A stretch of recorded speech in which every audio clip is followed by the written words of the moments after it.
Efektif cara meningkatkan literasi membaca siswa.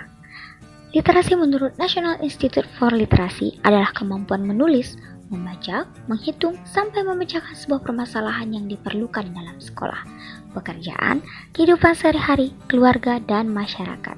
Menurut informasi yang dikutip dari Kemendagri, Indonesia menempati posisi ke-62 dari 70 negara berkaitan dengan tingkat literasi, berada di posisi 10 negara terbawah yang memiliki tingkat literasi rendah. Hal ini berdasarkan dari survei yang dilakukan oleh Program for International Student Assessment yang dirilis Organization for Economic Cooperation and Development pada tahun 2019.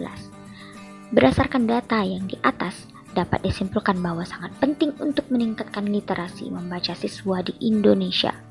Dengan mengembangkan literasi membaca, akan membuat siswa untuk mendapatkan hasil maksimal dan pendidikan mereka. Salah satu dari banyak alasan mengapa itu menjadi bagian dari kurikulum sekolah, biasanya guru tingkat sekolah dasar fokus membantu siswa dalam mengembangkan fondasi literasi membaca yang kuat, sedangkan guru di tingkat sekolah menengah dan akhir lebih memperkuat fondasi tersebut dan menunjukkan betapa pentingnya membaca. Nah, saya akan memberikan cara efektif, simple yang dapat meningkatkan literasi membaca siswa. Yang pertama, memanfaatkan variasi bahan bacaan. Berpikir kreatif di dalam proses mengajar dan belajar adalah hal yang penting. Dengan menggunakan buku bacaan yang berada dan bervariasi dapat memberikan siswa berbagai cara untuk mengaitkan dengan materi pembelajaran. Seorang guru juga dapat meminta siswa untuk yang sering berlatih membaca sambil mendengarkan audio dari buku tersebut. Hal ini dapat menambah wawasan serta pengalaman siswa dengan melihat kata-kata yang ada di buku sambil mendengarkan audionya, yang dapat memfokuskan kembali latihan membaca, di mana siswa dapat memperhatikan struktur kalimat dan kata-kata tanpa putus asa dengan pemahaman mereka sendiri. Yang kedua, membiasakan kegiatan membaca di sekolah. Saat belajar di kelas, seorang guru bisa menerapkan pembelajaran berbasis literasi di kelas. Guru dapat menyiapkan materi secukupnya. Kemudian, siswa yang bertugas dalam mengembangkan materi yang telah diberikan dan tidak lupa untuk membimbing siswa dalam proses pembelajaran tersebut. Yang ketiga, berlatih problem solving. Memadukan penyelesaian masalah dunia nyata pada proses pembelajaran.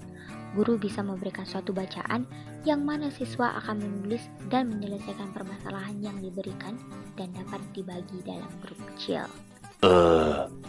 Next, yang keempat, bersenang-senang dengan kata-kata. Saat siswa mengerjakan pekerjaan sekolah literasi membaca mereka, seorang guru lebih meminta siswa untuk menuliskan kata atau frasa yang mereka tidak pahami yang nantinya akan dijelaskan oleh guru atau dapat didiskusikan dengan seluruh siswa dengan kata-kata tersebut, sampai semua siswa paham makna dari kata dan kegunaan dari kata tersebut. Hal ini dapat meningkatkan kosakata siswa lebih jauh. Yang kelima, membuat literasi membaca sebagai komunikasi. Dalam proses pembelajaran, seorang guru dapat menyiapkan beberapa pelajaran di mana siswa dapat membaca materi tertulis yang berbeda seperti iklan, instruksi, resep makanan, sebuah artikel koran, dan sebagainya. Dapat memulai dengan diskusi tentang beberapa pentingnya untuk membaca contoh yang disebutkan dengan tepat dan memahami maksud dari informasi tersebut. Hal ini dapat mengembangkan siswa dalam memahami pentingnya membaca dengan jangka panjang baik dari keterampilan dan pemahaman dari membaca. Dengan literasi membaca ini secara tidak sadar dapat menambah wawasan kita dan siswa mulai dari kosakata, frasa yang baru, keterampilan menulis, pemecahan masalah, dan pembelajaran yang kognitif untuk membantu mengembangkan dasar yang kuat untuk pembelajaran di masa depan.